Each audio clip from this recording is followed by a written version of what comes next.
for Teresa to return, and then I think we're ready to go.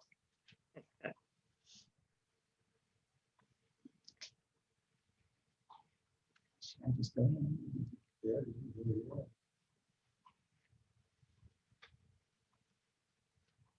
Well, it is 10:01, so let me go ahead and proceed. And this is to everyone who is either with us on Zoom or on 1961. I wanted to first make a comment about the name change of the session this morning. The history of being here. Okay, the history of Professionally Speaking goes back to a resident, one of the early residents, Virginia Kirkwood, who was one of the first residents and a generous benefactor. She launched a program so we could get to know our residents, get to know each other better and find out the interests of everyone that lives at Brandon Oaks. And so therefore the program was called Professionally Speaking. The program has been put on hold for a short time while we figured out how we could continue to meet with the help of technology and stay safe in our pandemic environment. And now we have picked it up with the help of Zoom and 1961. And so with the help of Teresa Walco, we have continued the program this year using a combination of all those things. But the name change was in order to because some people would come to me and say, I didn't have a profession. So we therefore have changed the name, and with the help of the activities committee, to Reflections. And this is our first official presentation of Reflection with this year's chair, Buster Jones, who will be taking over as chair after this meeting, but today he is the speaker. So I am going to be introducing Buster. Buster had a full career in highway and heavy construction from New Mexico to Virginia. He was born, raised, and educated and worked in Arkansas. He was an officer in the Air Force, and he and his late wife Sharon have 2 children and 7 grandchildren. They moved to Roanoke 30 years ago with Branch Highways, from which he retired. He's a registered professional civil engineer and also an expert sailor, trout fisherman, and skilled wood craftsman, and a frequent user of the wood shop. He's also been an active volunteer with Habitat for Humanity, and he has been a resident of Brandon Oaks for 1 year. Buster, we all look forward to your sharing your reflections. So I turn it over to Buster Jones. Janet, thank you very much. I appreciate the kind introduction, and particularly your remarks about the reflection program coming up for the year. We've got some neat speakers lined up and look forward to really having some fine programs throughout the balance of the year. There'll be one a month on the 3rd Friday, generally starting at 10 o'clock and repeating about 3 o'clock on that same day. And I would also like to take time to thank Teresa Walco. She has just been a godsend in terms of trying to get me acquainted with the technology of Zoom, and particularly polishing my skills with PowerPoint. And Teresa's helping to manage the presentation today on Zoom in 1961, and I think recording it for this afternoon. So thank you, Janet. Thank you, Teresa. And thank everybody out there that's participating or watching, and hope that it's going to be a neat presentation for you. I will say I have had a lot of fun in the preparation, because it being the title being Reflections, in reflecting back over 50 plus years of a career in highway heavy construction, it has forced me to look at in depth at and analyze my career and why I stayed with it and what my passions were, what some of the fun things were that I did. I probably won't share some of the things that were not so fun, because those go in the forget basket pretty quick. But I have titled my program today as Build Big, because in highway heavy construction, that's what you end up doing, is building big. Now, along with that part of construction, there's a element of engineering, civil engineering involved. So let's see, I think at this point, I'm going to have Teresa make an adjustment or two so that we can begin some slides involved in the presentation. Okay, I've got a job to do here. Just bear with me for a second or two.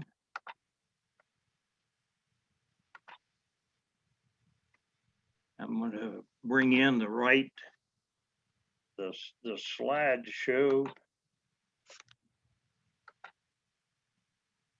There we go. Perfect. You will notice the note on the t-shirt. Engineers are not boring. They just get excited over boring things. And I'm going to tell you, I'm not going to tell you how many cocktail groups I have attended or been a part of where the cocktail group will be around and someone will say, and what did you do? And I will respond, well, I was in highway heavy construction. And the group typically would say, oh, hey, did you see the big game last night? So very often us engineers are misunderstood, and I hope by the time the presentation's over, you get a little better insight into what it means to be involved as an engineer in highway heavy construction. I bring this slide up because this is the preamble to the Code of Ethics for the American Society of Civil Engineers. I'll call your attention primarily the first paragraph, and we'll read that members of the society conduct themselves with integrity and professionalism, and above all else, protect and advance the health, safety, and welfare of the public through the practice of civil engineering. I think this hits the nail on the head, and those of us who believe in our profession and believe in its code of ethics have tried to adhere to those ethics. So we're going to continue now, called Buster's Reflection, Highway Heavy Construction, Build Big. We're going to start with highways because all of you know highways. You understand highways. Then we're going to push our way forward into heavy construction.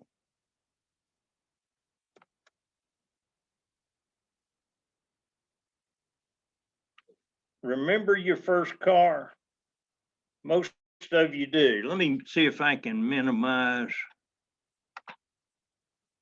that so you can see the titles.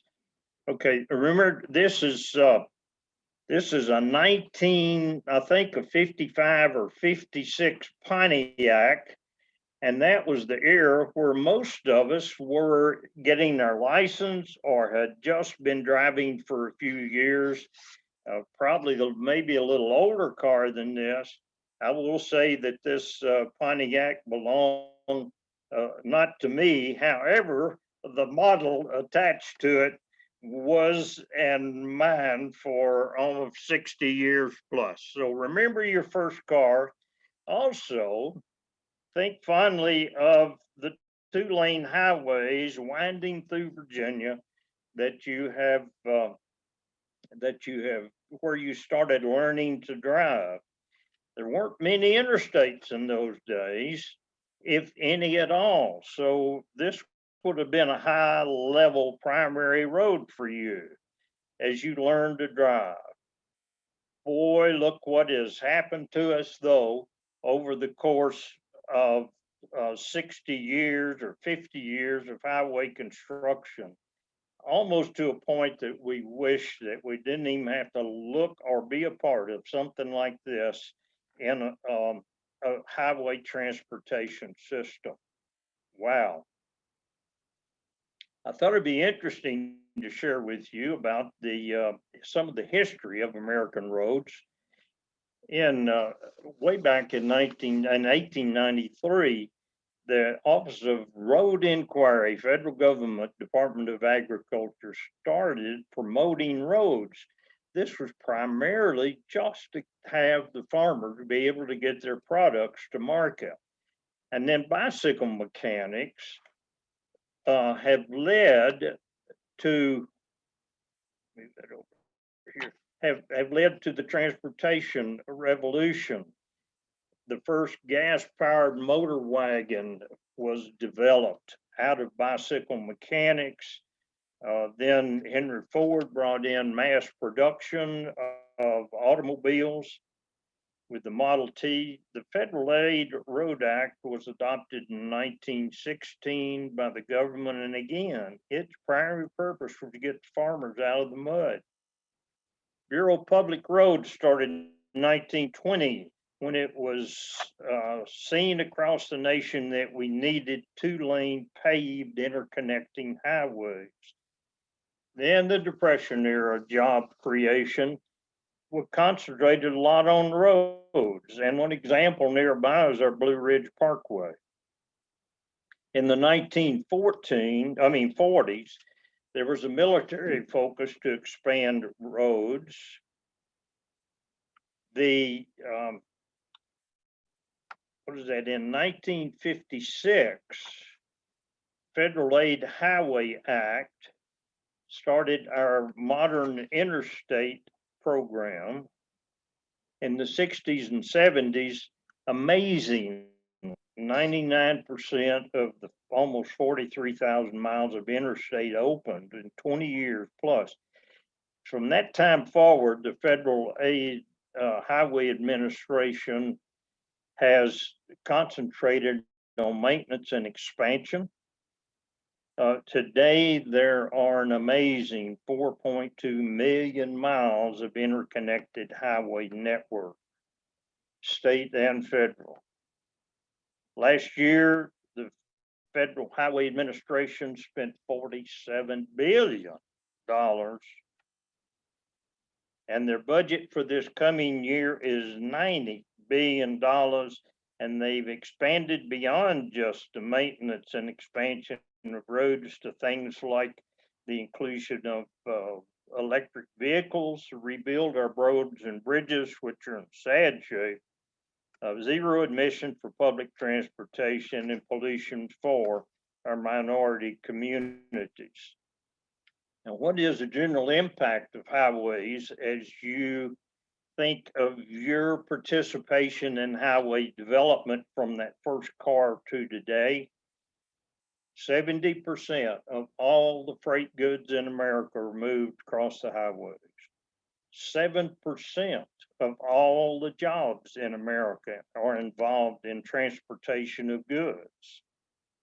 10.8 billion tons of goods are shipped annually, $700 billion worth. And I love this. There are 276 million cars roaming out there. We used almost 143 billion gallons of gas, 47 billion gallons of diesel fuel. So there's kind of the development of highways to which you can relate well. And I'd like to talk a bit about my career in building highways and bridges. Let me see if I can get this thing back going here. Whatever.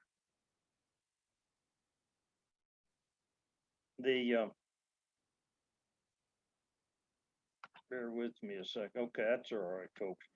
All right, my career, and I'd like to explain a bit from the construction building side, what's really required to build, understand, to get involved in highway construction.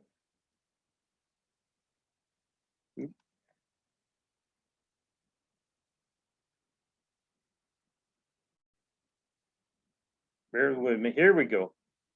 First, you must understand about the right-of-way acquisition. It's almost too expensive today to buy property to build new highways. Once you get the right-of-way acquired, you've got to clear it of whatever growth and forest and stuff's ahead of you. You've got to know a lot about excavation and drainage and pavement structure itself, about bridges, about traffic safety. If you get into situations of rock, you've got to understand explosives. You've got to adhere with erosion sediment control requirements. And let's see that bottom one. I can't read that too well. We'll skip on. There's other things required. You got public safety, which are necessary, environmental protections, signage, lighting, turfing and plants, communications, weather forecasting, and above all, worker safety. It's a pretty good list of stuff. And if you're going to start off and bid on a highway job, you've got to have a working knowledge of all of those requirements. My career was also involved in building bridges. This is the first bridge that I built in rural Arkansas in 1966. But to build a bridge, you got different equipment. You've got water control to worry with. You've got concrete knowledge. You've got structural steel knowledge. You've got vertical and marine safety requirements. Put down paving, asphalt paving, you've got to understand the product itself, which is the asphalt mix, and the raw materials, not just the asphalt liquid, but you got to understand where the aggregates come from, which may mean rock crushing. You've got different equipment involved than moving the earth and drainage. You've got trucking as a big issue in transporting the product, and a different kind of worker safety. In paving a concrete road, again, you have different equipment. You've got concrete materials that you must understand. You've got the properties of concrete. A lot of my career was involved in big equipment and moving the earth. Whoops, not quite that far back, folks. However, there is some family tie. I had an uncle in the road construction business in the early 1900s, and he ran 200 head of mules. And the earth, you can see a little bit right back in here. That's called a Fresno and or a slip, and they graded and moved the earth with 4 teams. That's pretty good. Now, I'm not sure what the dog did for a living. They moved on to steam shovels and heavy trucks to start moving the earth. This is a pull scraper, one of the early models. Unfortunately, this guy's stuck in the mud, but it was a right good picture of what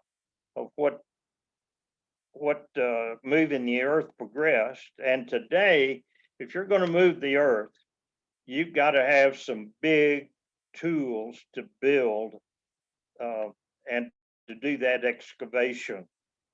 And it's also expensive. I will say that any one of the tools you see in this picture start purchase price at $400,000, some of them over $1 million each. But that's required to move the earth today. So from highway construction, to which you can relate, we'll move to heavy construction. And it's not a hard move because you use the similar or same equipment and materials and skilled workers and similar techniques. My career has involved building earth dams in various places. I have built concrete dams. I say I have, actually the companies with which I have been involved We have constructed railroads. That's heavy construction. We've done large site work. One of the bigger jobs that I was managing was a 200-acre excavation site for a large Walmart distribution center. That's a big site job. Takes the big tools. Done a lot of small site work, smaller tools, but similar techniques. I built subdivisions, have more city street work than I can remember. The knowledge of concrete and from bridge building can transfer into the concrete structures of water and sewer plants where I've been involved. Put in lots of water and sewer lines, larger storm drainage products. That's called a box culvert, where you don't need a bridge, but you got to move a lot of water. Large pipelines cross country. And your techniques and equipment can be adapted to marine structures. And all you have to add generally is a barge to work off of. Very different safety requirements, however. We've done airfields, both new and repair. And my favorite, without a doubt, is the construction of golf courses. I love this part of what I did, very simply because as this slide portrays, you can look back on what you've done, and aesthetically, what could be more pleasing than a beautiful golf course? For those of you interested in the business side of Build Big, and like most production companies, first you got to get to work, and you got to do the work. In this case, with very big tools, and you got to keep score. Most highway heavy projects, because of their they're very, very big money involved. So most of them are government funded, state and or federal. There is a trend today to go to some private public partnerships for highway heavy construction, and business and developers like Walmart, large shopping center people, they have footed the bill on some projects. The trade is extremely capital intensive. As I mentioned, even a small bulldozer is probably $300,000. So you've got to be prepared, you and your banker, to own some equipment. It's very competitive for various reasons. And I think probably because of the dollar volumes that seem to be there, you get a lot of people saying, hey, I want a part of that. It's a very highly regulated, federal and state regulated industry. And for those, it's, however, not the world's most profitable industry by a long shot. There's asset turnover rate is 2 to 2.5. And what that means, let's say that you own $20 million worth of equipment and you do $40 million worth of work, then your asset turnover rate is 2. You have used your assets twice to get to your volume. And you take that number and you multiply it times your net profit, and you come up with your return on investment. It is not a high return, and it makes you wonder why folks do this.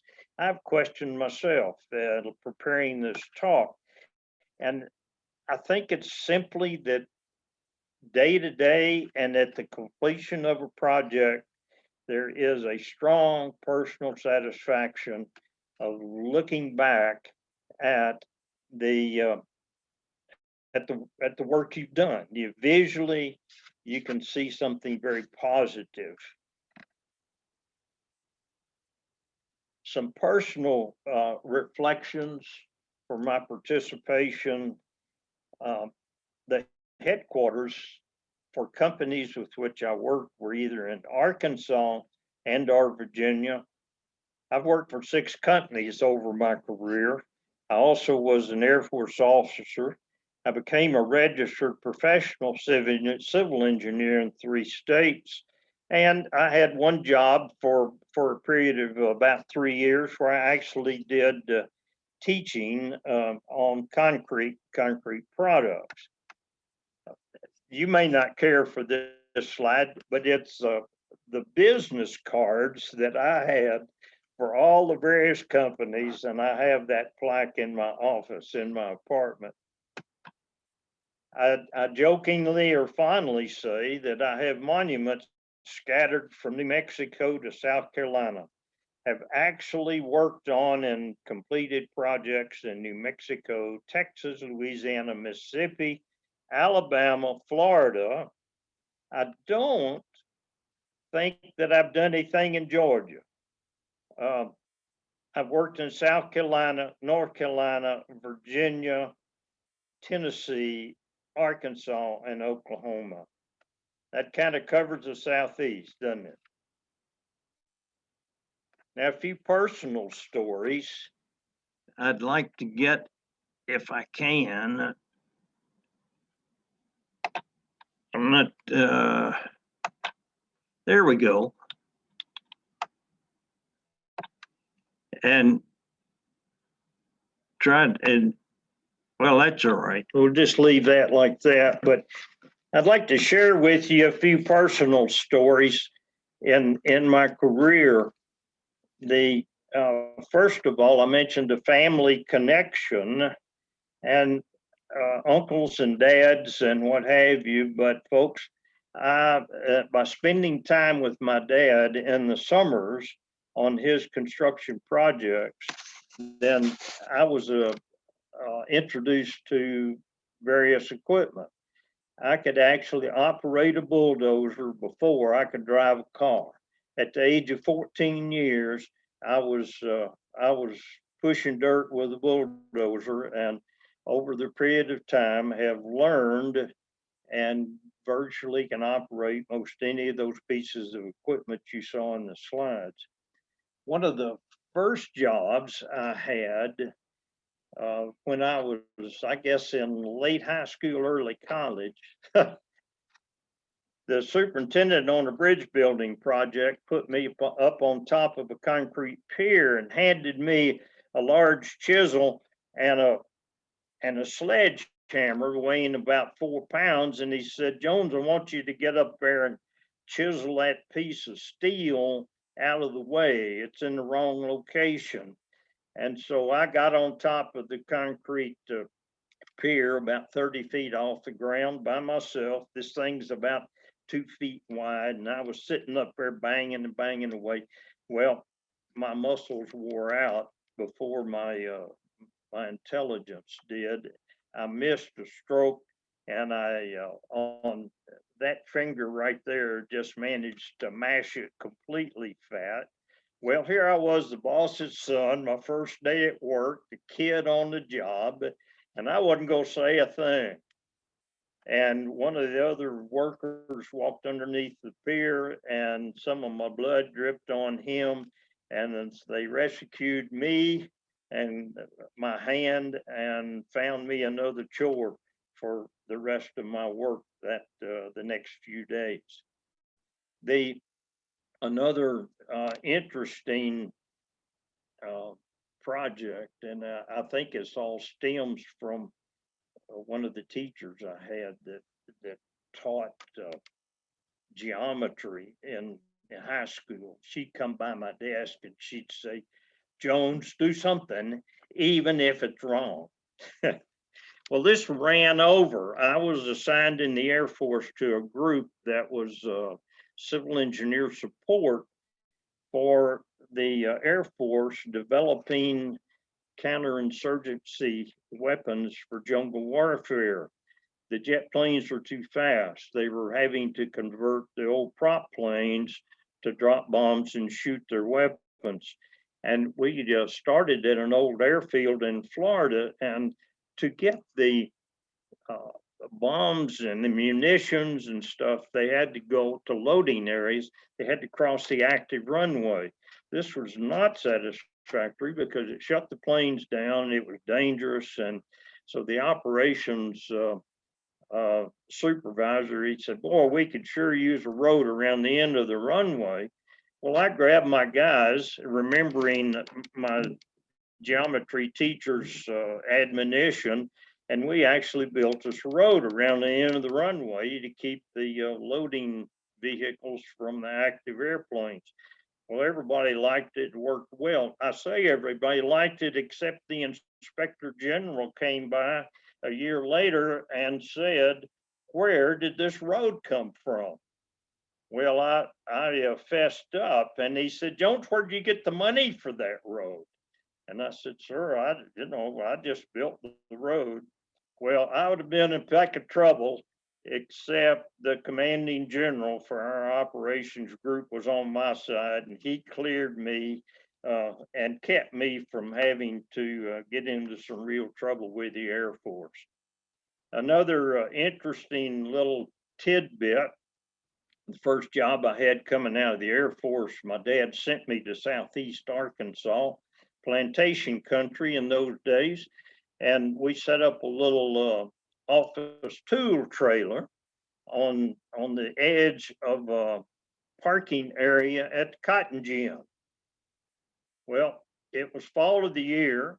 Cotton wasn't ready to be ginned yet, but the farmers would seem to gather in this parking lot to chew the fat of a morning and share their stories. And I, not to be left out, I joined in and was sitting there talking and just made a comment to this group. I said, this field next door, right next to us, I said, this field, said, boy, I said, that cotton's looking real good. Well, one of the old timers was standing there in his overalls and had a little bit of skull dripping down through his mouth. And he said, son, he said, you was raised in the city, wasn't you? And I said, yes, sir, I sure was raised up here in Little Rock. And he said, I could tell. He said, them's beans, that ain't cotton. Well, a lesson in humility learned early in my life. One other quick, or two other quick stories, and I'll get out of your hair. We built our large earthen dam for the Mescalero Apache tribe in Ruidoso, New Mexico. Part of the contract was to train the tribal Indians how to operate some of that heavy equipment. Now, so we put them on the earth scrapers, those big scrapers to pick up dirt here and you move it over there and dump it out on the dam site. And we noticed that production was very low, or at least I did. And I asked my superintendent, I said, Donnie, why isn't the production up there? And the Indian foreman was standing there with us, and he said, gentlemen, you must got to understand, in our culture, we don't have another one of our tribe lose face at all. And what was happening to us is we were putting the slower Indian on the lead scraper, and nobody would pass him, so our production was terrible. Well, my wise old superintendent figured it out, and what he did is he put a white man on the lead scraper, and every Indian then wanted to pass the lead scraper. Our production picked back up to acceptable levels. Final story. Building a golf course called Melrose on Defusky Island, just south of Hilton Head. The course was designed by the Jack Nicklaus Company. And I got on numerous occasions to meet Jack Nicklaus as he reviewed the construction of our company. And the interesting part of meeting Nicklaus, who's probably one of the finest golfers ever hit a ball, is his intense concentration. And I could understand why he was indeed a world champion, because he would when he looked at you, those blue eyes would bore right into your brain with total intense concentration. Talk about a construction project. And then that would cut off, and walking down the fairway, he'd be just as social and delightful as anybody else. So I could see how with that kind of intense concentration that he almost never missed a shot. That was an interesting time. Finally, some of the projects that the Branch Highways built locally that you will recognize where we were involved. One is the I-81 scales out close to Daleville. We built the pedestrian overpass from the Roanoke Market over to the hotel. Did a lot of work on 581, 220, and 221 through Cave Springs. We built Peters Creek bypass, and just a lot of those are local projects to which you can relate some of the highway heavy construction. All right, I'm gonna move us out of the way. That is lessons learned out of highway heavy construction over many, many years is to manage men, equipment, materials, and money. However, the most important is to manage those relationships. It's been a delight to share with you some of my career in building highways and bridges, pipelines, earthen and concrete dams, airfields, railroads, large earth moving and site projects, marine structures, and most delightful of all, some beautiful golf courses. And I would like to say here within our residence, we have 3 other guys that really deserve mentioning. Jim Eccles, civil engineer, largely responsible for all the public transportation in the Chesapeake area of Virginia. Huge responsibility, great job.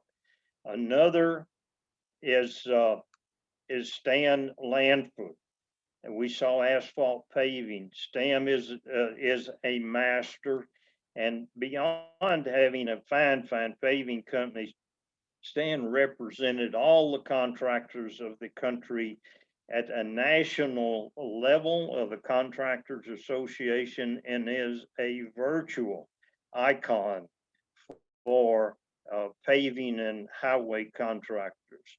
And then we've got Bob Fay as a resident. Bob had a company and still and is retired from, but it's out of Pennsylvania. They did highway heavy construction, very similar to those things that I have showed today. So folks, I'm gonna take my hard hat off and put it aside. And Buster is fully and qualified retired. So that ends the presentation. I want to thank you for being here. I want you to be safe, and peace be with you all. Thank you, Buster. That was fascinating. And I'll never again take it for granted when I can just drive, go down here, about 4 miles or so, and get on 81 and go wherever I want to go. That was very, very interesting. Thank you, Buster. And thank you for our very first presentation of Reflections. Thank you all. And thank you for, as his slide says, for being here. Be safe and peace be with you.